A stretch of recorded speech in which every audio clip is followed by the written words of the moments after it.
ये आकाशवाणी है। चर्चा का विषय है, कार्यक्रम के अंतर्गत प्रस्तुत है नए संसद भवन के उद्घाटन पर चर्चा। इसमें भाग ले रहे हैं राजनीतिक विश्लेषक जगदीश उपासने और आकाशवाणी संवाददाता कमल कुमार प्रजापति। प्रधानमंत्री नरेंद्र मोदी 28 मई को राष्ट्रीय राजधानी दिल्ली में नवनिर्मित संसद भवन राष्ट्र को समर्पित करेंगे। इस संबंध में लोकसभा अध्यक्ष ओम बिरला ने बीती 18 तारीख को प्रधानमंत्री से मुलाकात की थी और उन्हें नए संसद भवन के उद्घाटन के लिए आमंत्रित किया था। नए संसद भवन का निर्माण अब पूरा हो गया है।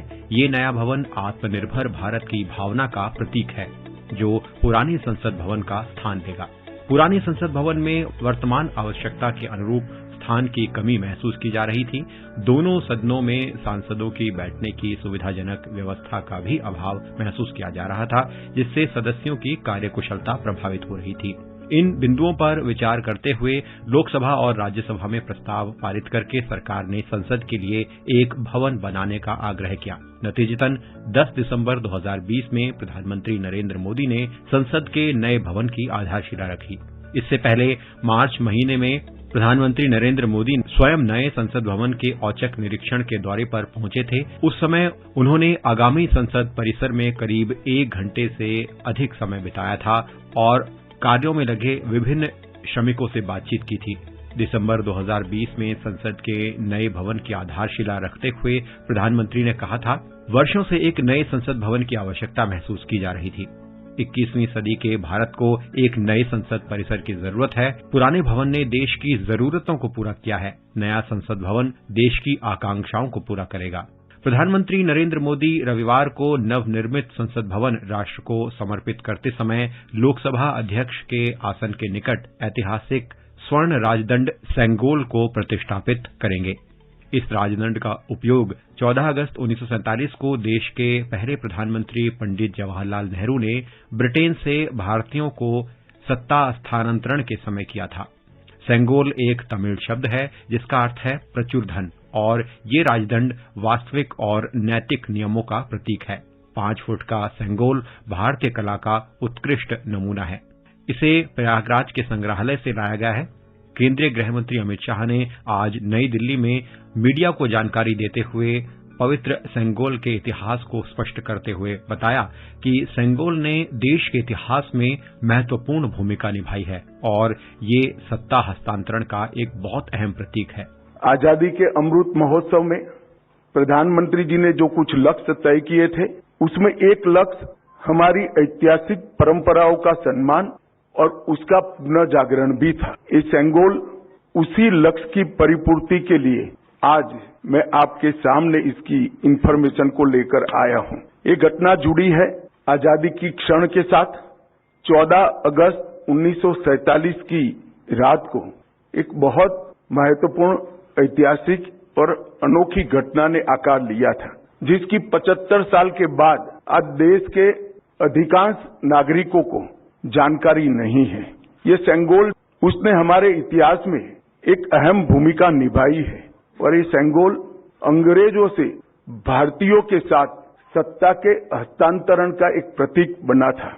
इस घटना के ऐतिहासिक महत्व को जानने के बाद आप सभी को आश्चर्य होगा कि इतने सालों तक ये हमारे सामने क्यों नहीं आई। जब इसकी जानकारी प्रधानमंत्री जी को मिली, इस पर गहराई से विचार करने के बाद प्रधानमंत्री जी ने इसकी गहन जांच के आदेश दिए और फिर निर्णय लिया कि गौरवमयी प्रसंग को परंपराओं के ध्रुव तारे के समान देश के सामने रखना चाहिए। इसीलिए हमारे नए संसद भवन के लोकार्पण के दिन को चुना गया। गृह मंत्री ने ऐतिहासिक सेंगोल की वेबसाइट का शुभारंभ भी किया, जिसमें सेंगोल के बारे में विस्तृत जानकारी है। केंद्रीय सूचना एवं प्रसारण मंत्री अनुराग सिंह ठाकुर और केंद्रीय संस्कृति मंत्री जी किशन रेड्डी भी इस अवसर पर उपस्थित थे। अगर पुराने संसद भवन के इतिहास पर एक दृष्टि डालें तो इसका निर्माण 1927 में हुआ था। पुराना विशाल संसद भवन करीब 6 एकड़ क्षेत्र में बना हुआ है और ये दुनिया के विभिन्न देशों के सबसे विशिष्ट संसद भवनों में से एक है। ये भवन 144 मजबूत स्तंभों पर टिका हुआ है। वर्तमान संसद भवन की आधारशिला 12 फरवरी 1921 को रखी गई थी। पुराने संसद भवन के निर्माण में करीब 6 वर्ष लगे और इसका उद्घाटन भारत के तत्कालीन गवर्नर जनरल लॉर्ड इरविन ने 18 जनवरी 1927 को किया। उस समय इसके निर्माण पर 83 लाख रुपए की लागत आई थी। अब करीब 95 साल पुराने इस भवन के निर्माण के बाद इसकी अपर्याप्त क्षमता और सुरक्षा की जटिलताओं को देखते हुए नया संसद भवन हमारे बीच है। इसके अलावा पुराने भवन में कुछ अत्याधुनिक चीजों की भी कमी महसूस की जा रही थी, जो अब कुशल विधायिका के लिए समय की मांग बन चुकी थी। पुराने भवन में ventilation system, electricity system, audio video system जैसी कई चीजों में सुधार की जरूरत थी। इसके अलावा मौजूदा संसद भवन भूकंप रोधी भी नहीं था। ऐसे में सरकार ने नया संसद भवन बनाने का निर्णय लिया। नए संसद भवन में अगर सांसदों की बैठने की व्यवस्था की बात करें तो लोकसभा में सीटों की संख्या 888 की गई है, वहीं पुरानी लोकसभा में 590 सदस्यों के बैठने की क्षमता है, जबकि राज्यसभा में सदस्यों की बैठने की क्षमता 280 से बढ़कर 384 की गई है। संयुक्त सत्र के दौरान नई संसद भवन में 1272 से ज्यादा सांसद बैठ सकेंगे। इसके अलावा नए संसद भवन की दर्शक दीर्घा गैलरी में 336 लोगों के बैठने का प्रबंध होगा। अभी तक हमारे सामने 1971 की जनगणना के आधार पर किए गए परिसीमन की ही सांसदों की संख्या मौजूद थी। लोकसभा सीटों की संख्या 545 पर बनी हुई है। अब जबकि नए परिसीमन की बात हो रही है तो आने वाले समय में सांसदों की संख्या में वृद्धि हो सकती है। इसके अलावा ये भी ध्यान में रखा गया है कि जिस तरह पुराने भवन में सदस्यों की बैठने की व्यवस्था तंग होने के साथ साथ दूसरी पंक्ति के आगे कोई डेस्क नहीं है, सेंट्रल हॉल में केवल 440 व्यक्तियों के बैठने की क्षमता है। जब संयुक्त सत्र होते हैं तो सीमित सीटों की समस्या बढ़ जाती है। आवाजाही के लिए सीमित जगह होने के कारण ये एक बड़ा सुरक्षा जोखिम भी है। इसलिए नए संसद भवन के परिसर को काफी व्यापक बनाया गया है। अगर नए संसद भवन के कार्यालयों की बात की जाए तो ये अत्याधुनिक होंगे। ये कार्यालय सुरक्षा से लैस हैं और नवीनतम संचार प्रौद्योगिकी से लैस हैं। नए भवन में विशाल समिति कक्ष होंगे जिनमें नवीनतम ऑडियो विजुअल प्रणालियां लगाई गई हैं। नए संसद भवन में लोगों को एक समृद्ध पुस्तकालय का भी अनुभव मिलेगा। इस पुस्तकालय में संसद सदस्यों को संग्रहित सामग्री से जानकारी एकत्रित करने में सहायता मिलेगी। ये भवन प्लैटिनम रेटेड ग्रीन बिल्डिंग है जिसमें ऊर्जा की दक्षता पर खास ध्यान केंद्रित किया गया है। नया संसद भवन पर्यावरण संरक्षण के प्रति भारत की प्रतिबद्धता का भी प्रतीक होगा। नए संसद भवन से भारत की सांस्कृतिक और क्षेत्रीय कला और शिल्पकला को समाहित करते हुए इसे बढ़ावा दिया गया है। भारत की विविधता को प्रतिबिंबित करने के लिए लोकतंत्र के आदर्श इस भवन में भारत की परंपरागत शिल्पकला को बढ़ावा दिया जा रहा है। नए संसद भवन के निर्माण में इसे दिव्यांगजनों के अनुकूल बनाने पर भी खास ध्यान दिया गया है। दिव्यांग व्यक्ति स्वतंत्र रूप से इसका निरीक्षण कर सकेंगे। इसके लिए बाधा रहित वातावरण संसद भवन में बनाया गया है। नए संसद भवन का आकार त्रिकोणीय है। इसमें हर स्थान का उपयोग किया गया है। खुले प्रांगण के साथ सेंट्रल लाउंज बनाया जा रहा है। आंगन में राष्ट्रीय वृक्ष बरगद लगा हुआ है। नए भवन में विधायिका के लिए बड़े कक्ष बनाए गए हैं। लोकसभा हॉल को इस तरह डिजाइन किया गया है कि संसद सदस्यों के बैठने में आसानी हो। लोकसभा में 888 सीटों के साथ इसे 3 गुना बड़ा बनाया गया है। लोकसभा में राष्ट्रीय पक्षी मोर की थीम को प्रदर्शित किया गया है। राज्यसभा के हॉल में भी पर्याप्त बैठने की जगह सुनिश्चित की गई है। इस बड़े राज्यसभा हॉल में 384 सीटों की क्षमता रखी गई है। ये राष्ट्रीय फूल कमल की थीम पर आधारित है। इस तरह एक अत्याधुनिक कॉन्स्टिट्यूशनल हॉल को भी बनाया गया है। प्रधानमंत्री नरेंद्र मोदी ने पिछले साल नए संसद भवन की छत पर बने राष्ट्र प्रतीक का अनावरण भी किया था। राष्ट्र प्रतीक कांसे से बना हुआ है और इसका कुल वजन 9,500 किलोग्राम है और इसकी ऊंचाई लगभग 6.5 मीटर है। इसे नए संसद भवन के केंद्रीय कक्ष के शीर्ष पर बनाया गया है। इस प्रतीक के लिए लगभग 6,500 किलोग्राम वजन वाले स्टील की एक सहायक संरचना का भी निर्माण किया गया है। नए संसद भवन की छत पर राष्ट्रीय प्रतीक के निर्माण की सोच का रेखाचित्र और प्रक्रिया लगभग 8 चरणों से गुजरी है, जिसमें मिट्टी के प्रारूप और कंप्यूटर ग्राफिक्स से लेकर कांसे की ढलाई और पॉलिश करने तक की पूरी प्रक्रिया शामिल है। प्रधानमंत्री नरेंद्र मोदी 28 मई को नए संसद भवन का उद्घाटन करने जा रहे हैं, तो इसी विषय पर आज हम कार्यक्रम में इस विशेष चर्चा को कर रहे हैं। हमारे साथ जुड़े हैं राजनीतिक विश्लेषक जगदीश उपासने।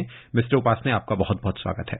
नमस्कार। मिस्टर उपासने, 2020 में दिसंबर महीने में जब नए संसद भवन की प्रधानमंत्री ने आधारशिला रखी थी, तो उस समय उन्होंने एक वक्तव्य में ये कहा था कि वर्षों से एक नए संसद भवन की आवश्यकता महसूस की जा रही थी। 21वीं सदी के भारत को एक नए संसद परिसर की जरूरत है। पुराने भवन ने देश की जरूरतों को पूरा किया, नया संसद भवन देश की आकांक्षाओं को पूरा करेगा। कैसे देखते हैं आप इस पूरे वक्तव्य को और नए संसद भवन के निर्माण को? देखिए, प्रधानमंत्री ने बिल्कुल समयोचित बात कही थी और नए संसद भवन पर बात कोई अभी 2020 में ही नहीं शुरू हुई। प्रधानमंत्री ने 2010 में इस प्रश्न को और संसद में प्रश्नोत्तर के जरिए दूसरे लोगों ने उठाया था, उसी बात को प्रधानमंत्री ने आगे बढ़ाया जी। 2010 में संसद में प्रश्नोत्तर में और ये पूछा गया था कि इस समय जो वर्तमान भवन है, क्या वो भविष्य की आकांक्षाओं को पूरा करेगा और क्या उसका स्थायित्व टिका रहेगा। 2012 में तब की लोकसभा अध्यक्ष मीरा कुमार थी, उन्होंने और पुराने संसद भवन का विकल्प सुझाने के लिए कि उसका क्या करना चाहिए, उसके लिए एक कमेटी बनाई और उस कमेटी ने जो अनेक सुझाव दिए, उसमें एक सुझाव नए संसद भवन का भी था। प्रधानमंत्री के नेतृत्व में 2014 में जब नई सरकार आई, उस सरकार ने उस विचार को पकड़ा और पूरे सेंट्रल विस्टा का जो नवीनीकरण है, पुनर्नवीनीकरण है, पुनर्निर्माण है, वो बड़ी एक योजना हाथ में ली और उसी के अंतर्गत नए संसद भवन के निर्माण का निर्णय हुआ। तो मैं समझता हूँ कि जो नया संसद भवन और जो उसकी खासियतें, खूबियां हैं, वो पुराने संसद भवन से बहुत ज्यादा है और भविष्य की आकांक्षाओं की पूर्ति करने में, भविष्य की संसदीय जरूरतों की पूर्ति करने में सक्षम है। नए संसद भवन के निर्माण के पीछे कुछ अहम जो जरूरतें थी, जिनको ध्यान में रखते हुए जिस प्रस्ताव का आपने जिक्र किया, उसको पारित करने के बाद अब हमारे सामने नया संसद भवन अब साकार रूप में है। तो इस भवन की जो जरूरत थी, इसकी एक पहली जो खास जरूरत वो ये कि 1971 की जो जनगणना है, उसके आधार पर जो परिसीमन था, उसकी ही अभी सांसदों की संख्या हम पुराने संसद भवन में देखते हैं। यानी लोकसभा में जो सीटों की संख्या 545 पर बनी हुई है। लेकिन अब ऐसी संभावना है कि जब नया परिसीमन हो रहा है, इसकी बात हो रही है, तो आने वाले समय में सांसदों की संख्या बढ़ सकती है। तो सांसदों की संख्या बढ़ने के संकेत के रूप में हम कैसे देख सकते हैं कि आने वाले समय में ये हमारा नया संसद भवन किस तरह से एक बड़ी संख्या को अकोमोडेट कर पाएगा? देखिए, जब 1952 में पहली संसद बैठी थी तो कुल 703 सदस्य थे। 499 लोकसभा के थे, 204 राज्यसभा के थे। 1956 में कॉन्स्टिट्यूशन एक्ट में और लोकसभा में सदस्य संख्या 500 पर सीमित कर दी गई।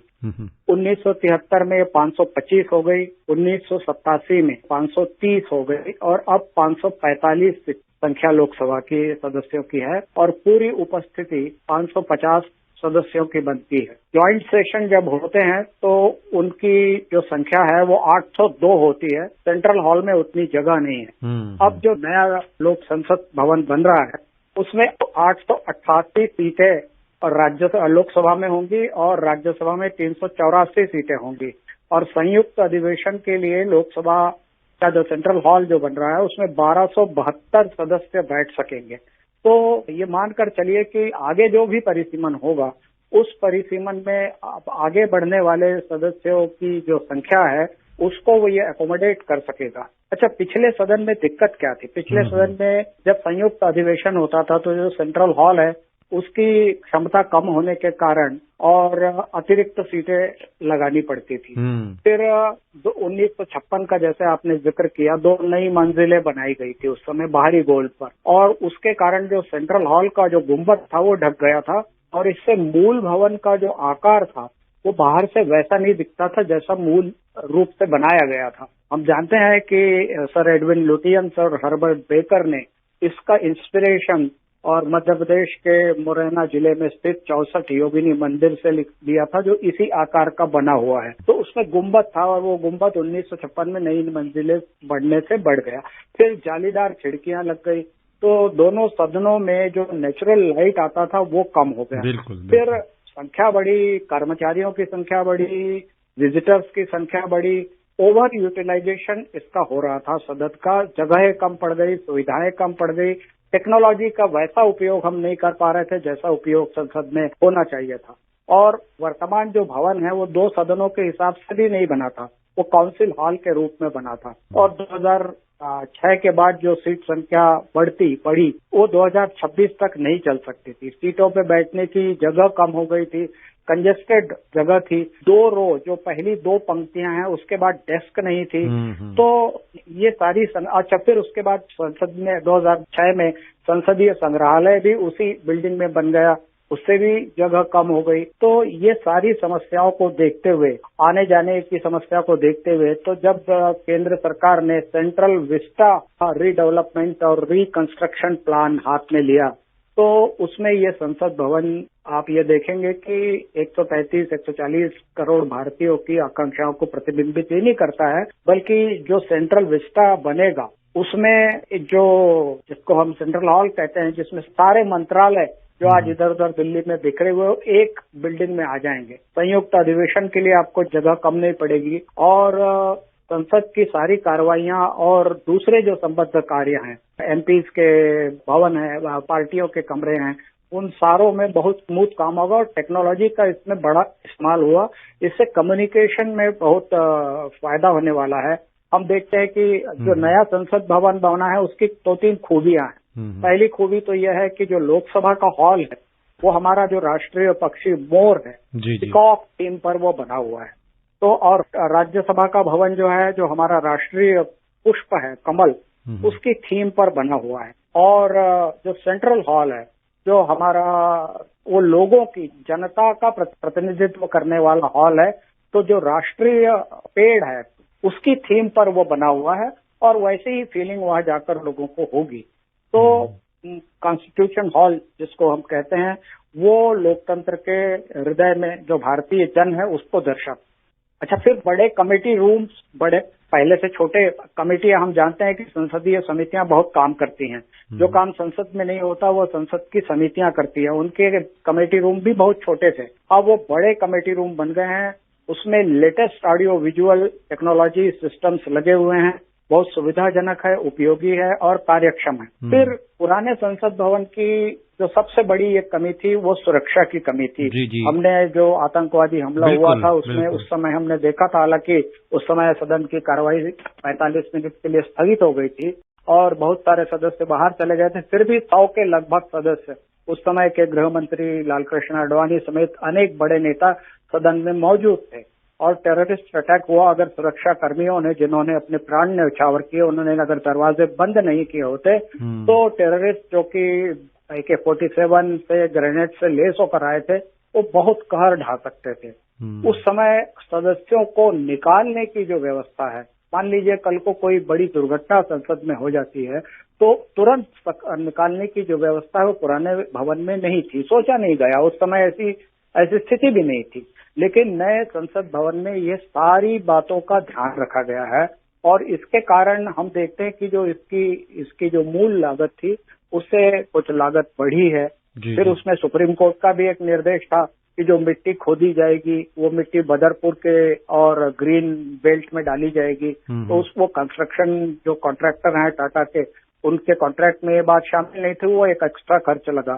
फिर 2 सुरंगें बनी हैं, जो प्रधानमंत्री का नया आवास बनेगा उनके कार्यालय तक जाने के लिए, वैसे ही एमपीज के ब्लॉक तक जाने के लिए भी सुरंग बनाई गई है। तो इसमें सारा कुछ खर्चा बढ़ा है, 1200 करोड़ के आसपास का खर्च इसमें आ रहा है। लेकिन मैं मानता हूं कि ये आधुनिक और भविष्य की जरूरतों को ध्यान में रखकर बनाया गया संसद भवन है। 65,000 वर्ग फुट में इसका निर्माण हुआ है और अब इसमें 20 साल तक आपको जरूरत नहीं पड़ने वाली है कुछ और जोड़ने की। अभी तक जो कुछ जोड़ घटा होता था, तोड़फोड़ होती थी, वो एडहॉक लेवल पर होती थी।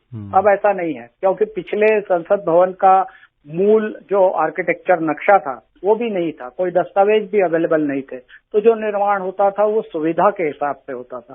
अब इस भवन में ऐसा कुछ नहीं होगा, हर चीज और डिजिटलाइज है, हर चीज व्यवस्थित रूप से है, और उसकी जरूरत अगर पड़ी भी तो वो 20 साल बाद पड़ने वाली है।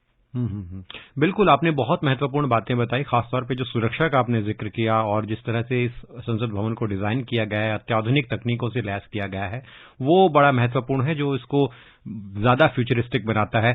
और एक और अहम बात कि प्रधानमंत्री नरेंद्र मोदी रविवार को जब इस नवनिर्मित संसद भवन को राष्ट्र को समर्पित करेंगे, तो उस समय लोकसभा अध्यक्ष के आसन के निकट ऐतिहासिक जो स्वर्ण राजदंड सेंगोल को भी वो प्रतिष्ठापित करेंगे। आज केंद्रीय मंत्री अमित शाह ने इस संबंध में जानकारी भी दी, और इसका उपयोग हम सभी जानते हैं कि 14 अगस्त 1947 को देश के पहले प्रधानमंत्री पंडित जवाहरलाल नेहरू ने जो ब्रिटेन से भारतीयों को सत्ता स्थानांतरण के समय किया था, उसका एक प्रतीक है। और आज गृह मंत्री ने इस ऐतिहासिक सेंगोल की वेबसाइट का भी शुभारंभ किया। इसमें सेंगोल के बारे में विस्तृत जानकारी दी गई है। क्या इसका प्रतीकात्मक महत्व है?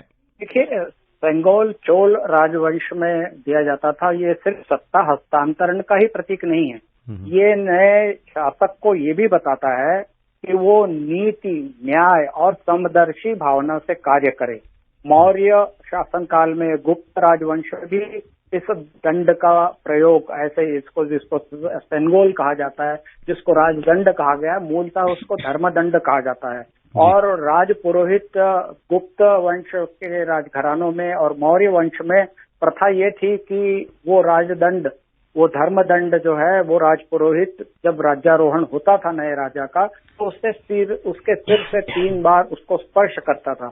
अगर गृहमंत्री अमित शाह के प्रेस कॉन्फ्रेंस से पहले जो एक वीडियो दिखाया गया जब 1947 में सत्ता हस्तांतरण का, अगर आप उसको ध्यान से देखेंगे तो तमिलनाडु के उस सबसे पुराने मठ से जो स्वामी आए थे उस सेंगोल को लेकर, उन्होंने पहले वो लॉर्ड माउंटबेटन को दिया, उसके बाद लॉर्ड माउंटबेटन ने उनको वापस किया, गंगा जल से उसको शुद्ध करके उन्होंने पंडित जवाहरलाल नेहरू की सिर पर तिलक लगाया और उस सेंगोल को पंडित नेहरू की छाती पर 3 बार स्पर्श किया और उसके बाद उनके हाथ में दिया। तो ये सिर्फ सत्ता हस्तांतरण नहीं है, ये नए शासक को ये बताने के लिए और उसको स्मरण रखवाने के लिए है कि वो नीति, न्याय और समदर्शी भावना के साथ काम करेगा। इसीलिए हमारे पुराने संसद भवन में और लोकसभा अध्यक्ष के ठीक सीट के ठीक ऊपर और संस्कृत का एक इंस्क्रिप्शन है, धर्म चक्र प्रवर्तनाय। इसका अर्थ है कि धर्म के अनुसार आचरण करेगा। धर्म का अर्थ हिंदू धर्म नहीं है, धर्म का अर्थ नीति, न्याय और समदर्शी दृष्टि है, जो उस सेंगोल के जरिए प्रतीकात्मक रूप में और आज नए संसद भवन में रखी जाती है। मैं समझता हूँ ये बहुत बढ़िया निर्णय है और ये भारत के राजवंशों में ये परंपरा रही है और उस परंपरा को पुनर्जीवित किया गया है और वो दंड समय हमेशा सदन में उपस्थित सदस्यों को भी याद दिलाता रहेगा उनकी जिम्मेदारी की, उनके कर्तव्य की। निश्चित रूप से मिस्टर उपासने, ये देखा गया है कि प्रधानमंत्री हमेशा से ही जो ऐसे निर्माण में संलग्न श्रमिक हैं उनको बहुत महत्व देते हैं और आने वाले इस उद्घाटन समारोह में प्रधानमंत्री लगभग 60,000 कर्मियों को, जिन्होंने संसद भवन में निर्माण में अपना अथक योगदान दिया है, उसे बनाने में अपनी जीतोड़ मेहनत की है, उन्हें भी सम्मानित करेंगे। और हमने पहले भी देखा है कि जैसे गणतंत्र दिवस के अवसर पर भी प्रधानमंत्री ने सेंट्रल विस्टा प्रोजेक्ट के श्रमिकों को, जिन्होंने इंडिया गेट के पुनर्निर्माण में अपना योगदान दिया है, अपना श्रम दिया है, उन्हें सम्मानित करते हुए शामिल किया था। तो ये जो सोच है कि हर वर्ग से लोगों को जोड़ना, उन्हें सम्मानित करना, हर किसी का सम्मान करना, ये सरकार की अप्रोच किस तरह से आप इसे देखते हैं? देखिए, ये बहुत बड़ी बात है, बहुत बड़ी बात है, क्योंकि देश भर के श्रमिक और चूंकि इस नए संसद भवन में हमारी जो धरोहर है और हमारी जो विरासत है, खासतौर पे जो सांस्कृतिक विरासत है और उस विरासत को भी दर्शाया गया है कलाओं के जरिए। प्रत्येक सेंट्रल विस्टा हो, चाहे वो सेंट्रल हॉल, सेंट्रल लाउंज हो, चाहे वो राज्यसभा हो, चाहे वो लोकसभा का भवन हो, और जो सेंट्रल हॉल है उसमें भी चित्रकारी हुई है। अलग अलग राज्यों से और क्राफ्ट्समैन आए, स्किल्ड लेबर आए, अनस्किल्ड लेबर आए और रिकॉर्ड टाइम में इन्होंने इसको पूरा किया। तो इतने कम रिकॉर्ड टाइम में इतना सुंदर, इतना भव्य और आधुनिकता के साथ परंपरा को और धरोहर को और विरासत को जोड़ने वाला भवन जिन लोगों ने तैयार किया है, उन श्रमवीरों का सम्मान बहुत बड़ी बात है। प्रधानमंत्री हर बार करते रहे हैं। हमने देखा कि और स्वच्छता अभियान में लगे सफाई कर्मचारियों तक का उन्होंने काशी में पैर धोकर सम्मान किया था। ये बहुत बड़ी बात है। श्रमवीरों का सम्मान करना और उनकी कला का सम्मान करना होता है, और यह एक नई परंपरा भारत ने और शासन ने और प्रधानमंत्री ने शुरू की है। इस परंपरा को जारी रखना चाहिए। इससे अच्छी परंपरा कोई नहीं होती। हमने देखा है कि पुरानी जो इमारतें हैं जिनको विश्व धरोहर कहा जाता है, उनके बारे में कहा जाता है कि उनके कारीगरों के हाथ काट दिए गए। हमारे यहाँ हम सम्मान करते हैं लोगों का, कर्मवीरों का, क्राफ्ट्समैन का, आर्टिस्ट का, निर्माण में लगे सामान्य स्किल्ड या अनस्किल्ड लेबर का भी। ये एक नई परंपरा, ये दरअसल भारत की सांस्कृतिक दृष्टि है, और उसी सांस्कृतिक दृष्टि के अंतर्गत प्रधानमंत्री इन श्रमवीरों का सम्मान कर रहे हैं। मैं समझता हूँ कि दुनिया में ऐसे उदाहरण बहुत बिरले मिलते हों। आखिर में मिस्टर उपासने, हम एक आम नागरिक के नजरिए से समझना चाहेंगे कि जैसे संसद भवन के बारे में हम खूब चर्चा कर रहे हैं, ऐसे लोकतांत्रिक मूल्यों की जानकारी और संसद भवन के बहाने जिस तरह से हमारे श्रोताओं के समक्ष जानकारी उनके बीच ये फैल रही है, कितना जरूरी है अपने लोकतंत्र के बारे में गहराई से जानना और संसद भवन को, उसके इतिहास, उसके प्रतीक को समझना? देखिए, नए संसद भवन में जो संग्रहालय है, जो लाइब्रेरी भी है संसद सदस्यों के लिए, वो उनमें ये सब जरूरतें पूरी थी। विजिटर शायद उसको भी देख पाएंगे। अभी आगे जाकर पता लगेगा कि भारत की जो लोकतांत्रिक परंपराएं हैं, पिछले और संसद भवन में भी जब संसदीय संग्रहालय बनाया गया था तो उसमें 2500 साल की भारत की लोकतांत्रिक परंपरा और उसके प्रतीक और उसके राज्यों को दर्शाया गया था। तो नए संसद भवन में इसका विस्तार किया गया है। इसको डिजिटली आप देख सकते हैं, अनुभव कर सकते हैं। 3D टेक्नोलॉजी का भी इसमें उपयोग किया गया है। तो मैं समझता हूं कि नए संसद भवन में जो भी विजिटर जाएगा वो एक तरह से उसके लिए बहुत अचंभे की बात होगी, और खासतौर पे जो नई पीढ़ी है उसके लिए और ये जानने वाली बात होगी कि भारत की इतनी समृद्ध और इतनी विशाल लोकतांत्रिक परंपरा रही है जो नए संसद भवन के रूप में और प्रतिबिंबित हो रही है। देखिए, इसमें एक खास बात और है नए संसद भवन में, जिस पर हमने बात नहीं की, कि ये जो है ये संसद भवन और उसको पर्यावरण और वायुमंडल के हिसाब से बनाया गया है। प्लेटिनम रेटेड और ग्रीन बिल्डिंग के रूप में इसको मान्यता दी है। तो ये बड़ी बात है कि ऊर्जा की कैसे बचत की जाए और किस तरह से पर्यावरण का संरक्षण किया जाए, ये भी लोगों को देखने को मिलेगा। ये भी उसमें जो संग्रहालय है उसमें ये चीजें भी बताई गई है कि ये भवन कैसे बना, भवन में क्या क्या चीजें हैं, और लोकतांत्रिक परंपराओं के अलावा, हमारी समृद्ध विरासत के अलावा ये नई चीजें भी लोगों को जानने को मिलेगी। मैं समझता हूँ कि ये जो त्रिकोणीय आकार का नया संसद भवन है, जिसमें जगह का अधिकतम उपयोग किया गया है, टेक्नोलॉजी को और परंपरा को जिसमें अद्भुत समन्वय और उसका अद्भुत संगम किया गया है, ये एक आदर्श उदाहरण होगा दुनिया के सामने। अभी हम देख रहे हैं, खबरें आ रही हैं कि ब्रिटेन का पार्लियामेंट हाउस जो है उसके बारे में भी सोचा जा रहा है कि अब वो जर्जर हो रहा है, और वहां भी ऐसी स्थिति आ रही है कि उनको भी एक नया पार्लियामेंट हाउस बनाना पड़ सकता है। तो वो भारत से कुछ सबक ले सकते हैं, ऐसा मुझे लगता है। तो भारत ने जैसा, जो भारत की भावना है नए लोकसभा संसद भवन के जरिए वो प्रकट होती है। जो लोग सोचते हैं संसद भवन उसको प्रतिबिंबित करता है, और रिकॉर्ड समय में ये बना है। ये बहुत अद्भुत उपलब्धि है, और प्रधानमंत्री मोदी 28 मई को जब इसका लोकार्पण राष्ट्र को करेंगे, राष्ट्र को अर्पित करेंगे, तो ये हमारे लिए, भारत के लिए बड़े गौरव की बात होगी। जगदीश उपासने जी, बहुत धन्यवाद, आप कार्यक्रम में जुड़े और नए संसद भवन के संबंध में जो ये चर्चा रही उसमें बहुत अपने अहम विचार हमारे श्रोताओं के समक्ष रखे। धन्यवाद, थैंक यू। अभी आप सुन रहे थे नए संसद भवन के उद्घाटन पर चर्चा। इसमें भाग ले रहे थे राजनीतिक विश्लेषक जगदीश उपासने और आकाशवाणी संवाददाता कमल कुमार प्रजापति। ये कार्यक्रम आकाशवाणी के समाचार सेवा प्रभाग द्वारा प्रस्तुत किया गया। इसे आप हमारे mobile app news on AIR और हमारे YouTube channel news on AIR official पर भी सुन सकते हैं। इस कार्यक्रम के संबंध में अपनी प्रतिक्रिया आप हमें ईमेल या व्हाट्सएप के माध्यम से भेज सकते हैं। ईमेल का पता है AIRNSDtalks@gmail.com। और व्हाट्सएप नंबर है 9289094044।